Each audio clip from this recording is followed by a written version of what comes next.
चलो जहाजपुर। श्रृंखला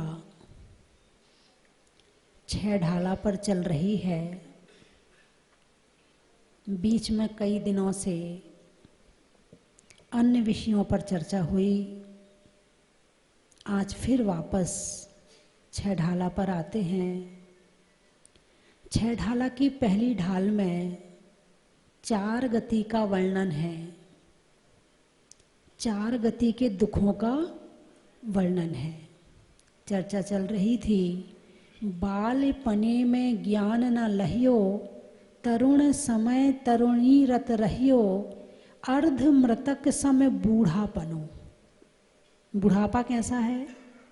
अर्ध मृतक, न जी रहा है न मर रहा है, न जीते में है कि खूब भाग भाग के काम कर ले, और ना अभी पूरा ऊपर गया है। तो इसलिए इसको अर्ध मृतक कह दिया है। अर्ध मृतक समय बूढ़ापनो, कैसे रूप लखें आपनो। कैसे अपना रूप लखें। इसके बाद चर्चा आएगी देवगति की। लोग स्वर्ग जाना चाहते हैं। कहाँ जाना चाहते हैं? यदि आपसे पूछा जाए कि आप कहाँ जाना चाहते हैं तो क्या कहोगे? अरे बोलिए ना, स्वर्ग जाना चाहते हैं। अच्छा, स्वर्ग से परिचय है आपका? है? स्वर्ग मान लो आपको शिखरजी जाना है तो आप जानकारी लेते हो ना कि शिखरजी जाना है तो वहाँ क्या है, वंदना कैसे करनी है, क्या क्या लेके जाना पड़ेगा। जो गया है उससे पूछते हैं। यदि आपको विदेश यात्रा करनी है तो पूरी जानकारी लेके निकलते हैं, ऐसे थोड़ी निकल जाते हो। अब आप कह रहे हैं हमें स्वर्ग जाना है तो आपको पता तो होना चाहिए स्वर्ग में है क्या। नहीं, सुना है स्वर्ग में बहुत सुख है। चलो मान लेती हूँ स्वर्ग में सुख है। इसलिए आप देखो, जितने भी इस दुनिया में मृत्यु को प्राप्त होते हैं उन सबके नाम के आगे स्वर्ग जाएं और ना जाएं, आपने तो उन्हें स्वर्ग भेज दिया, भले वो कहीं गया हो। और स्वर्ग जाते कैसे हैं, स्वर्ग में है क्या, स्वर्ग कितने प्रकार का है, देव कितने प्रकार के हैं, जरा ज्ञान तो कर लो। पहले जाने के पहले पता तो लगा लो। हम जाना चाहते हैं तो हमें मिलेगा क्या? ऐसा ना हो कि यहाँ जैसे थे उससे ज्यादा दुर्गति और हो जाए। क्योंकि स्वर्ग में भी वही व्यवस्था है जो मनुष्य में भी व्यवस्था। जैसे यहाँ प्रधानमंत्री होता है वैसे वहाँ इंद्र होता है। जैसे यहाँ राष्ट्रपति होता है वैसे वहाँ पर प्रतीन्द्र होता है। जैसे यहाँ पर मंत्री आदि होते हैं वैसे वहाँ पर भी होते हैं, पारिषद होते हैं, सभा में बैठने वाले होते हैं, कुछ बाहर दरबार में खड़े होने वाले होते हैं, कुछ को सभा में प्रवेश नहीं मिलता है, ऐसे देव होते हैं किलविषक। कुछ देव ऐसे होते हैं कि जब इंद्र कहीं जाता है अथवा वो भगवान के पंच कल्याणक में आता है, जन्माभिषेक में आता है, तो वो इंद्र जो होते आभियोग जाति के, वो इंद्र त्रियंच का रूप धारण करते हैं। कोई हाथी बनता है, कोई घोड़ा बनता है, कोई मोर बनता है। और जो अच्छे देव होते वो उनके ऊपर बैठ के आते हैं। अब स्वर्ग जाना तो चाहते हो लेकिन आप जाओगे तो वहाँ क्या बनोगे, वैसे पता तो लगा लो कि भाई रिजर्वेशन आप ट्रेन का करवाते हो तो कौन से डब्बे का करवा रहे हो। बात समझ में आई कि नहीं आई? अभी यहाँ तो पैसे वाली बात है कि वहाँ पर इतने रुपए देंगे तो इस डब्बे में रिजर्वेशन हो जाएगा, फर्स्ट क्लास का, सेकंड क्लास का, जो भी आपका। मैंने तो ज़्यादा ट्रेन में सफ़र किया नहीं है, वो आप लोगों को पता होगा क्योंकि मैंने बहुत छोटे ही से धर्म के मार्ग पे आ गई थी 14-15 साल की उम्र से, तो मुझे उस लाइन का ज़्यादा अभी नहीं है नॉलेज। वो आप समझ लो, मैं इशारा कर देती हूँ। तो ऐसे ही आप यहाँ तो पैसा देकर ट्रेन की टिकट खरीद लेते हो, लेकिन स्वर्ग में जो मिलेगा वो आपको पैसे से नहीं मिलेगा। उसके लिए क्या करना पड़ेगा वो देखना जरूरी है। तो छेढाला की इस लाइन में क्या कहा, कभी अकाम निर्जरा करे भवनात्रिक में सुरतन धरे। छेढाला पढ़ी आप लोगों ने? अरे बोलिए ना, पढ़ी है। ये लाइन याद है कि कभी अकाम निर्जरा करी भवनात्रिक में सुरतन धरे। भवंत्रिक, अकाम निर्जरा, ये दो शब्द पे ध्यान देना है। अकाम निर्जरा यानी अज्ञान तप, अज्ञान तप यानी बाल तप। अब तप तो किया है, तपस्या तो करी है, लेकिन अज्ञान पूर्वक करी है, ज्ञान पूर्वक नहीं करी है। अब अज्ञान पूर्वक तपस्या करी तो कर्मों की निर्जरा तो हुई। तप का काम है कर्मों की निर्जरा करना। आप चाहे आप ज्ञान पूर्वक करो, चाहे आप अज्ञान पूर्वक करो। यदि ज्ञान पूर्वक करते हो तो निर्जरा ज्यादा होती है, और यदि अज्ञान पूर्वक करते हो तो तपस्या ज्यादा है, निर्जरा कम है। ज्ञानी के छिन माही त्रिगुप्ती ते सहज टरे जे। अभी अगली ढाल में आएगा कि ज्ञानी के यदि ज्ञान पूर्वक तपस्या की जाए तो हमारे मुनिराज भोजन करते करते जितनी कर्मों की निर्जरा कर लेते हैं, और जो अन्य तापसी होते हैं वो उपवास करने में भी इतनी कर्मों की निर्जरा नहीं कर पाते हैं। ज्ञान पूर्वक तप, तो यहाँ बताया है कि अज्ञान पूर्वक तप किया, उससे कर्मों की निर्जरा हुई, तो भवनात्रिक में सुरतन धरे। सुर तन, सुर यानी देव, तन यानी शरीर, देवों का शरीर धारण किया। कौन सा? भवंत्रिक। त्रिक यानी तीन, भवंत्रिक। चार प्रकार के देव होते हैं, भवनवासी, व्यंतर, ज्योतिषी और कल्पवासी। ये चार तरह के देव होते हैं, ठीक है। अब इनमें ये जो भवनों में रहे वे भवनवासी, जो भटकते रहे वे व्यंतरवासी, ज्योतिषी जो विमान में रहते हैं, सूर्य, चंद्र, तारा, ग्रह, नक्षत्र जो इनमें रहते हैं वो ज्योतिषी देव कहलाते हैं, और जो ऊपर स्वर्गों में विमान में रहते हैं उनको कल्पवासी देव कहते हैं। इतना तो समझ में आया? अरे बोलिए ना। भवनों में रहे भवनवासी, जो घूमते भटकते रहें व्यंतरवासी, जो ज्योतिषी विमानों में रहें वे ज्योतिषी, और जो ऊपर के विमानों में रहें वे कल्पवासी। ये चार तरह के देव होते।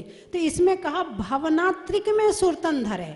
भवनात्रिक, भवंत्रिक, भवनवासी, व्यंतर और ज्योतिषी, इसको कहा है भवंत्रिक, इसको कहा है भवंत्रिक। और इसको एक बात और कही है, देव दुर्गति। क्या कहा इसको? देव दुर्गति। भवंत्रिक के लिए शब्द आता है देव दुर्गति। देव तो बन गए मगर यहाँ भी दुर्गति है, यहाँ भी कोई अच्छी गति नहीं है। व्यंतर बनना अच्छी बात है क्या? नहीं। ज्योतिषी देव भी अच्छी बात नहीं है, भवनवासी भी अच्छी बात नहीं है। क्यों नहीं है? क्यों नहीं है? इसके नीचे वाली लाइन में बता दिया, विषय चाह दावानल दहियो। क्या है वहां पर? विषयों की चाह है। दावानल अग्नि जैसे जलती है, ऐसे विषयों की चाह उत्पन्न होती है। और मरत बिलाप करत दुख सहियो, और मरते समय छूटते समय जब वो भोग छूटते हैं तो खूब रोए, खूब दुखी हुए। इसीलिए इन तीन देवों को देव दुर्गति कहा है। मैंने कहा ना, देव बनना है, स्वर्ग जाना है, पहले पता तो लगा लो जाना कहाँ है, और वहाँ का टिकट कितने का मिलता है, और वहाँ जाने के लिए क्या क्या करना पड़ता है, तब आप स्वर्ग जाने के भाव बनाना। वरना तो हम अपने लश्कर में ही ठीक हैं, जैन मंदिर में ही ठीक हैं, यहीं भगवान की भक्ति तो कर रहे हैं, कम से कम प्रवचन सुनने को तो मिल रहे हैं। और भवंत्रिक बन गए तो वहाँ ना तो प्रवचन सुनने को मिलेगा, और मिथ्या दृष्टि यदि हो वहाँ रहे तो वहाँ भगवान की भक्ति में भी उसी तरह रहेंगे जो कुल परंपरा से तो मानेंगे, मगर जिन भगवान वीतरागी भगवान मान के पूजा नहीं करेंगे, और उन्हीं विषयों की चाह में यहाँ जल रहे हैं और उन्हीं विषयों की चाह में वहाँ जलते रहेंगे, तो इससे अच्छा तो यही ठीक है। कम से कम टीवी में प्रवचन सुन लेते हैं, मोबाइल में सुन लेते हैं, कभी कभी माता जी महाराज जी आ जाते हैं, रोज मंदिर चले जाते हैं, पूजा अभिषेक कर लेते हैं, उससे अच्छे तो फिर यहीं पर ठीक है। कम से कम रास्ता सही मिल तो रहा है। ऐसी देव दुर्गति होने की बजाय तो मनुष्य पर्याय ही। अरे बोलिए ना, हाँ या ना? आप लोग के मन में कभी ऐसा विचार तो नहीं आता मर जाए हम तो? अरे बोलिए ना, ऐसा कोई प्राणी नहीं होगा जिसके मन में आज तक एक बार भी ना आया हो।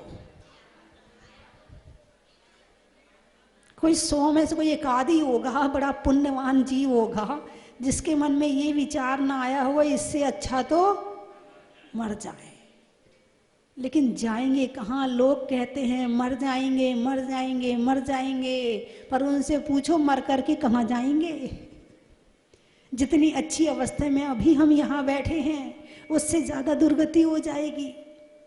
उससे दुर्गति से भले हैं कि आज हम इस अवस्था में रह के अच्छा पुरुषार्थ करें, धर्म पुरुषार्थ करें, खूब अच्छा धर्म करें, शांति प्राप्त करें, शांति से रहें, सबको सम्मान दें, सबसे सम्मान के साथ में बोलें, सबके प्रति अच्छी भावना रखें, यही स्वर्ग हो गया। स्वर्ग कौन जाता है? जो अपने जीवन को और अपने परिवार को, अपनी समाज को स्वर्ग बना देता है, वो स्वर्ग जाता है। और नरक कौन जाता है? जो अपने घर परिवार को नरक बनाता है, वही नरक जाता है। मतलब उसका सैंपल यही है, सैंपल यही है। आगे बाद में जो होगा वो पिक्चर बाद में देखना, वो तो लंबी पिक्चर है। यहाँ तो केवल 50, 60, 70, 80 साल में टेलर है यहाँ पे। यहाँ जो तुमने जो नरक वाला काम किया तो नरक चले जाओगे, और स्वर्ग वाला काम किया तो स्वर्ग चले जाओगे। शांति से रहोगे, संतोष से रहोगे तो मनुष्य से मनुष्य बन जाओगे। किसी से पूछने की जरूरत नहीं है कि हम अगले जन्म में कहाँ जाएंगे। अपना स्वभाव देख लेना, अपने विचारों को पढ़ लेना, अपना जीवन पढ़ लेना, अपने कामों को देख लेना और लगा लेना हिसाब कि हम कहाँ जाएंगे। हम कलेश ज्यादा करते हैं तो कलेशी प्राणी बनेंगे नीचे जाके, है ना। हम ज्यादा चुगली इधर की भिड़ा भिड़ी करते हैं और धर्म भी करते हैं साथ में, निंदा बुराई भी करते हैं और धर्म भी करते हैं साथ में, फिर वही भवनत्रिक तैयार है। हम नहीं, बिल्कुल सही कह रहे हैं, इसमें किसी को मतलब वो बुरा मानने वाली बात नहीं है। यदि यहाँ पे ज्यादा हम जो काम कर रहे हैं, अगली पर्याय वही समझना। 100 में से 80% तो फाइनल है, 20% में यहाँ वहाँ हो सकता है, बाकी 100 में से 80 तो फाइनल है। तो आपको अपना अगला जन्म सुधारना है तो उसके लिए ये जन्म सुधारना जरूरी है। यदि वर्तमान सुधार लिया तो भविष्य सुधर जाएगा, और वर्तमान बिगाड़ लिया तो भविष्य बिगड़ जाएगा। और वर्तमान तो भी बहुत थोड़ा सा है, 70 साल 80 साल का, और स्वर्ग की आयु भी सागरों में है और नरक की आयु भी सागरों में है। यहां तो हम टिकट लेने आए हैं। क्या करने आए हैं? यहाँ टिकट लेने आए हैं। अब टिकट लेने में आप कहाँ की टिकट ले रहे हो ये बात अलग है।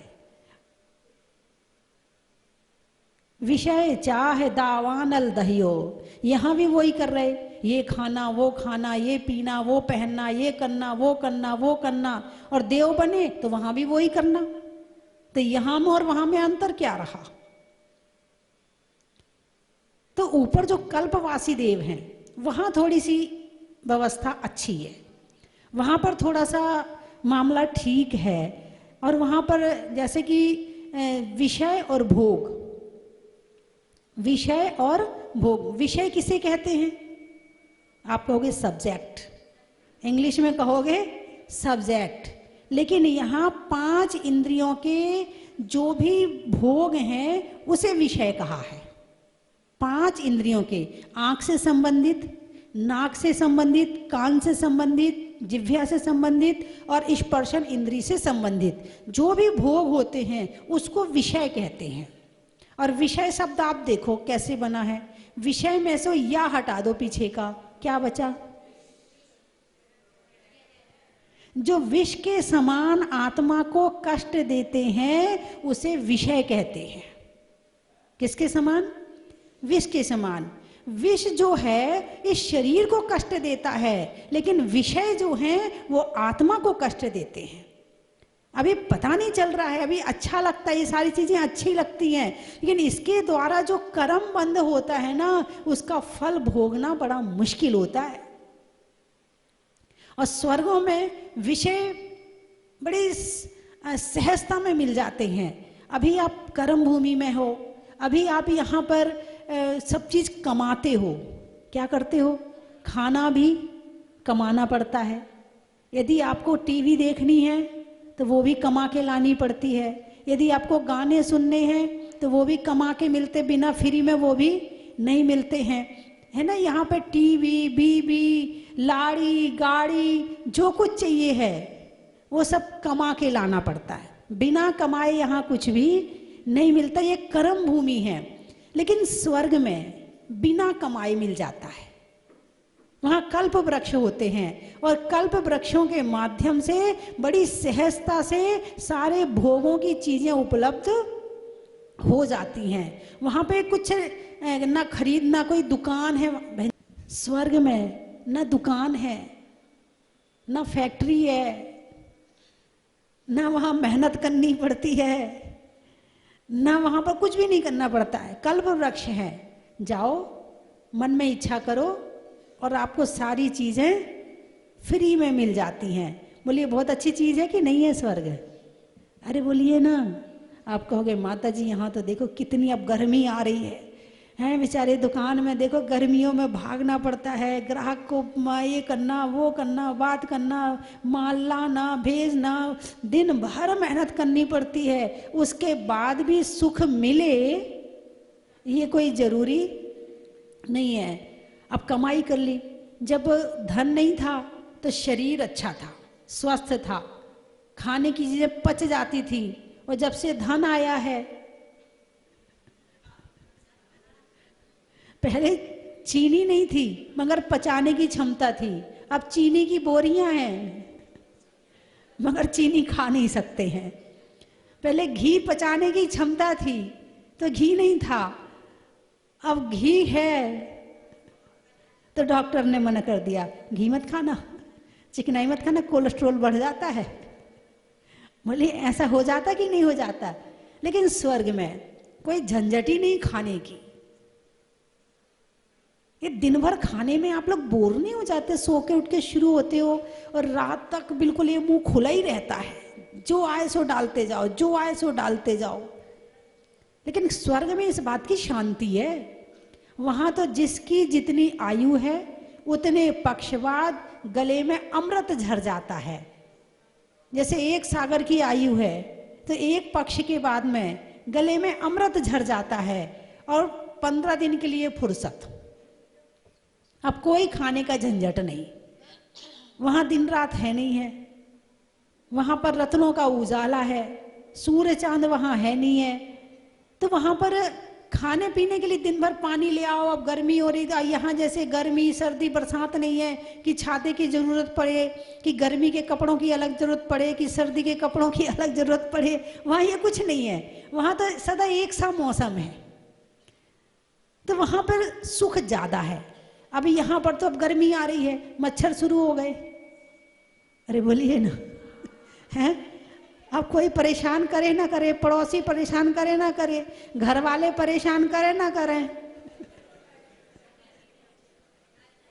कुछ ना हो तो एक मक्खी, आपको मक्खी परेशान करती नहीं करती है? यदि आप लेटे हो और कमरे में एक मक्खी भी हो, एक, तो वो आपको इतनी सताती है कि उठ के बैठना पड़ता है। कभी नाक में घुसेगी, कभी आंख में घुसेगी, कभी कान में घुसेगी, यानी वो आपको सोने नहीं देती। एक छोटी सी मक्खी भी परेशान कर देती है।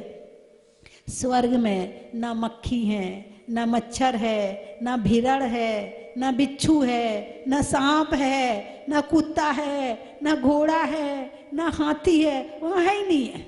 इस तरह से कोई परेशानी है ही नहीं है। तो स्वर्ग अच्छी चीज है कि नहीं है? अरे बोलिए ना, स्वर्ग अच्छी चीज नहीं है? अच्छा, अभी देखो सबके नाम के आगे क्या लिखा जाता है।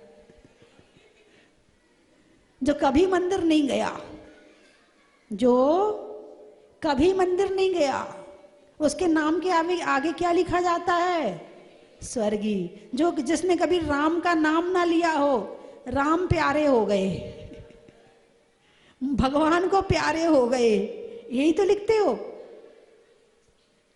तो बंधुओं, स्वर्ग, स्वर्ग में भी भोग हैं, लेकिन जो कल्पवासी है उनमें जैसे जैसे स्वर्ग ऊपर ऊपर जाता जाता है, भोग कम होते जाते हैं।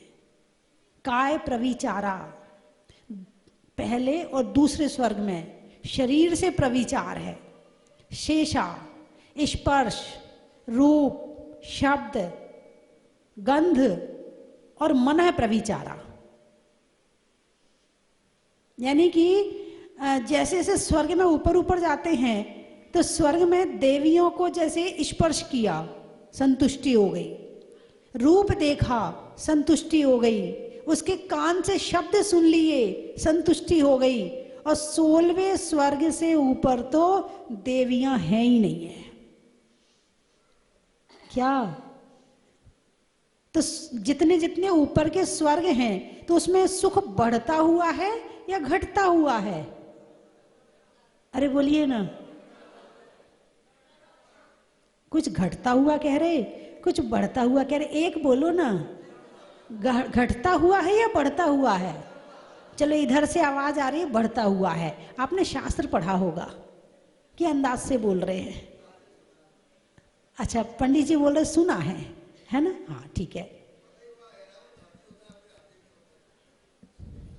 वो आभियोग जाति का देव है, वो हाथी नहीं है। ऐरावत हाथी जो है वो त्र्यंच गति का जीव नहीं है। वो जो है, मैंने अभी बताया था ना, शुरू में बता दिया था कि वहां पर आभियोग जाति के देव जो होते हैं वो उसका रूप धारण करते हैं, है ना? तो स्वर्ग में सुख जो है ऊपर ऊपर की तरफ बढ़ता हुआ होता है, और जितना बढ़ता हुआ होता है उतने भोग कम होते हैं। आप देखो, जिसे आप सुख मानते हो, स्वर्ग में आप देखिए कि ऊपर ऊपर ऊपर ऊपर ऊपर भोग कम हो गए, और 16वें स्वर्ग के ऊपर तो देवियां हैं ही नहीं है, वहां केवल इंद्र है। अहम इंद्र, क्या कहा है उन्हें, क्या नाम दिया है? अहम इंद्र, अहम इंद्र। अहम यानी मैं भी इंद्र हूं, ये भी इंद्र है, ये भी इंद्र, सब इंद्र है वहां कोई छोटा देव नहीं है। और जो जितने बड़े तपस्वी होते हैं वो ऊपर के स्वर्गों में जाते हैं, ऊपर के विमानों में जाते हैं, और जितने कम तपस्वी छोटे होते हैं वो नीचे रहते हैं। और यदि बड़ा तपस्वी कोई है और नीचे के विमान में आ भी गया है तो फिर वो सौधर्म इंद्र बनता है, ईशान इंद्र बनता है। और ये इंद्र कौन है? एक भवातारी, भगवान के पंच कल्याणक करते हैं। यदि स्वर्ग भी जाना है तो ऐसा तप करके जाओ कि इंद्र बनो और भगवान के पंच कल्याणक करो, और अंत में हमारी भी मुक्ति हो जाए। यदि स्वर्ग ही जाना है तो ऐसे जाओ। ऐसे क्या जाना कि वहां जाके सभा के बाहर खड़े रहो, वहां अंदर जाने ही ना मिले। यहाँ भी परेशान हो रहे थे और वहां भी परेशान हो रहे। परेशानी होना है तो यही ठीक है फिर तो जैसे जैसे ऊपर स्वर्ग में बढ़ते जाते हैं वैसे वैसे सुख बढ़ता जाता है, और जहां देवियां नहीं हैं वहां सुख और ज्यादा है। और यहां यदि किसी की देवी ना हो, अरे बोलिए ना, यदि किसी की देवी ना हो तो वो सुखी रहेगा दुखी रहेगा? ऐसे लोगों को अहमिंद्र का ध्यान करना चाहिए, उनका विचार करना चाहिए। वो क्या करते हैं? अब भाई मन लगाने के लिए कोई तो चाहिए, अब देवियां हैं नहीं है, अब मन कैसे लगे? तो क्या करते हैं? सर्वार्थ सिद्धि के देव हमेशा स्वाध्याय करते हैं। क्या करते हैं? हमेशा अनवरत। वहां 24 घंटा तो है ही नहीं है, 24 घंटे की कल्पना जो काल की है वो यहीं पर है हमारे कर्म भूमि में। तो वहां पे 24 घंटा का मामला नहीं, वहां तो चल रहा है, एक साथ चल रहा है। और वहां के देव सोते भी नहीं है, उन्हें नींद भी नहीं आती है। यहाँ तो बस दिन भर हुआ फिर सो, और नहीं सोए तो परेशान, सो गए तो बेहोश हो गए। यहाँ तो जो कुछ है सब परेशानी का कारण है, लेकिन परेशानी मिटाने का जो उपाय है वो भी यहीं पर है, वो और कहीं पर नहीं है।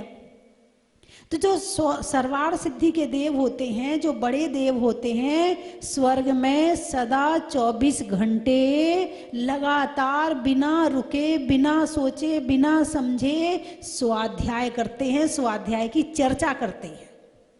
अब यहाँ जो मुनि बने, उन्होंने खूब स्वाध्याय किया, खूब ध्यान किया, खूब तपस्या करी, और अभी मोक्ष नहीं जा पाए, अभी समय नहीं आया कि वो मोक्ष चले जाएं।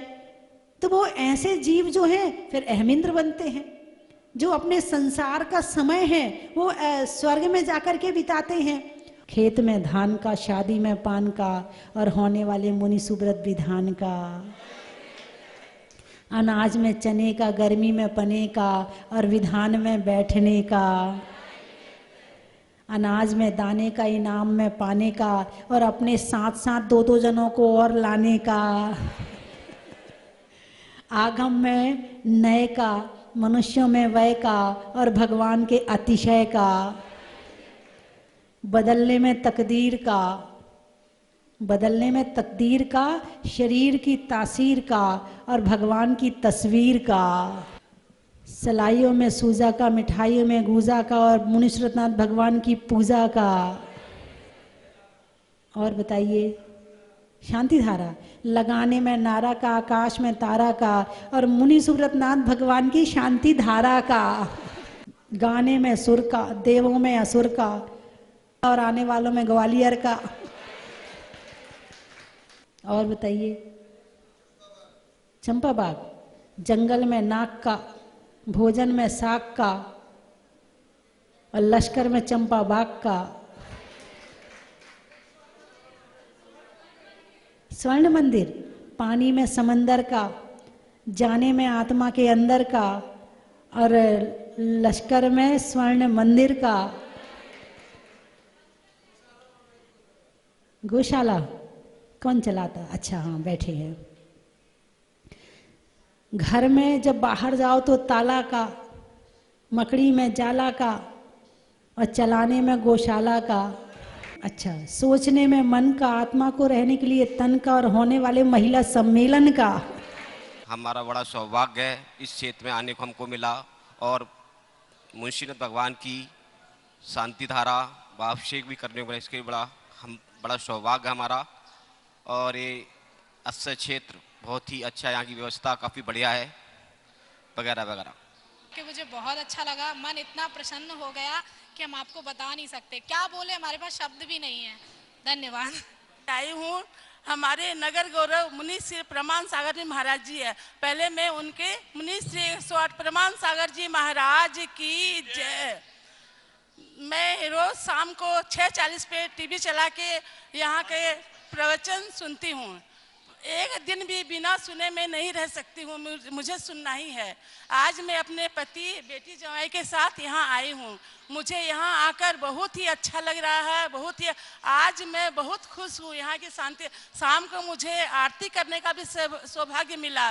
मैं आरती करके यहाँ का शांति धारा देखकर अपने आप को आज मैं सबसे सौभाग्यशाली आज समझ रही हूँ। आज मैं बहुत ही पुण्य कोई ऐसा आया था कि आज मैं यहाँ आकर इनके दर्शन कर रही हूँ। मुझे बहुत ही अच्छा लग रहा है। आज मेरे बेटी जवाई और मैं पति की सहायता से यहाँ आ पाई हूँ। इन लोगों ने अगर मेरा साथ नहीं देता तो शायद मैं और देरी से आती, लेकिन मैं बहुत ही जल्दी भावना बना के यहाँ आ चुकी हूँ। बोलो मुनीश्वरनाथ भगवान की जय। मंदिर बहुत है पर मन मंदिर एक, मंदिर बहुत है पर मन मंदिर एक, माताजी बहुत है पर आप जैसी एक। बंदामी माताजी, बंदामी माताजी, बंदामी माताजी। आरवी, देवांश, श्रेयांश और सम्यक हुआ था, तब बाबा वहाँ भी रास्ते थे, उधर ये निर्माण कार्य चल रहा था। जब यहाँ पे पंचकल्याणक हुआ था तो बड़ा मन में भाव था कि पंचकल्याणक में शामिल हो, लेकिन किन्हीं परिस्थितिवश नहीं हुआ है। लेकिन आज हमारी बेटी जो है बम्बई से आई और इसने आज मुझे प्रेरित किया और हम लोग आज यहाँ फिर पुनः पधार सके, आ सके हैं यहाँ पे दर्शन में, बाबा के दर्शन में। बहुत बहुत धर्म लाभ हुआ हमको।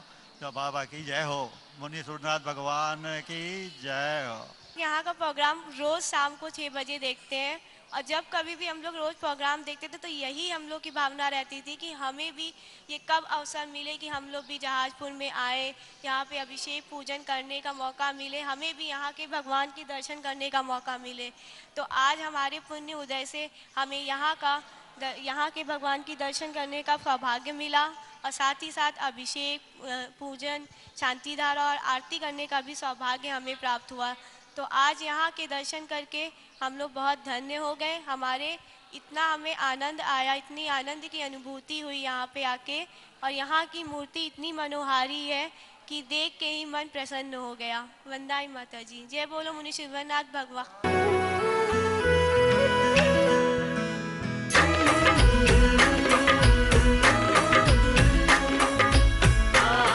आओ भक्तों तुम्हें सुनाए गाथा जहाजपुर ग्राम की, वीर जयंती को भूसे प्रगटे मुनि सुव्रत भगवान की। वंदे जिनवरम वंदे जिनवरम।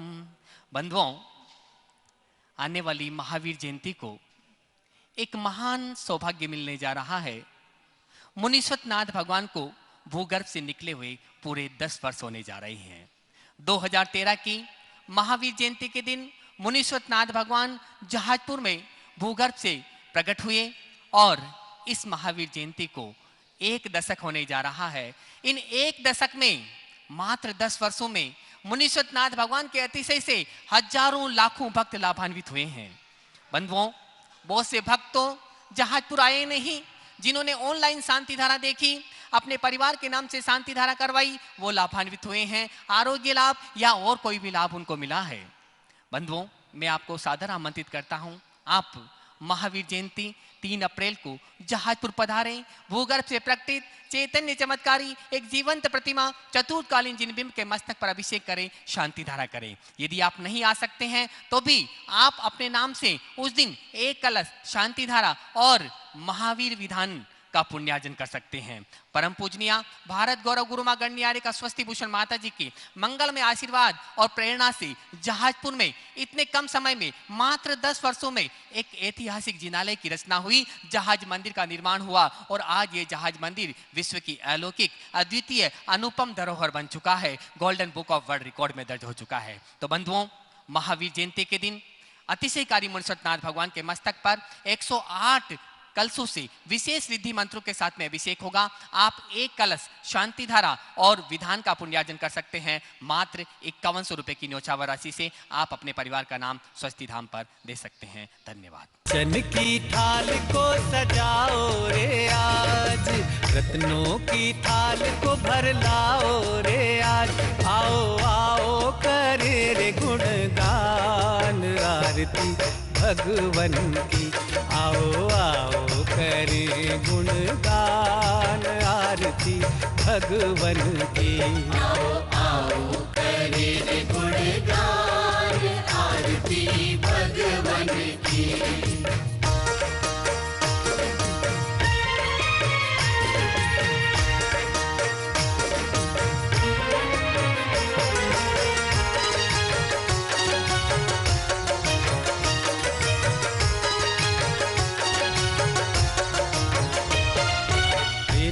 सुमित्र के राज दुलारे, माँ पद्मा जी के नैनों के तारे।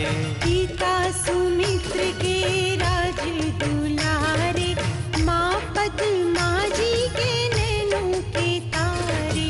राजगृही में जन्म लियो आप, राजगृही में जन्म लियो आप। आओ आओ मनाए खुशी आज आरती भगवन की।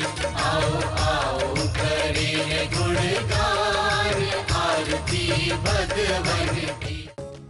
परम विदुषी लेखिका गणिनी आरिका रत्न श्री 105 स्वस्ति भूषण माता जी, जिन्होंने मात्र 20 वर्ष में 100 से भी अधिक किताबें लिखकर जैन समाज को अनूठा योगदान दिया है। बड़े बड़े विधान जैसे कल्पद्रुम महामंडल विधान, सिद्ध चक्र महामंडल विधान, इंद्रध्वज महामंडल विधान एवं विशेष जिनपद, पूजांजलि आदि महत्वपूर्ण साहित्य बहुत ही सरल व सुबोध शैली में लिखे हैं, जिसमें गद्य एवं पद्य साहित्य भी समाहित है। इन महान साहित्यों को पढ़कर आप भी अपने ज्ञान का विकास कर सकते हैं। साहित्य प्राप्त करने हेतु आज ही संपर्क करें। संपर्क सूत्र 7906062500 9868345768।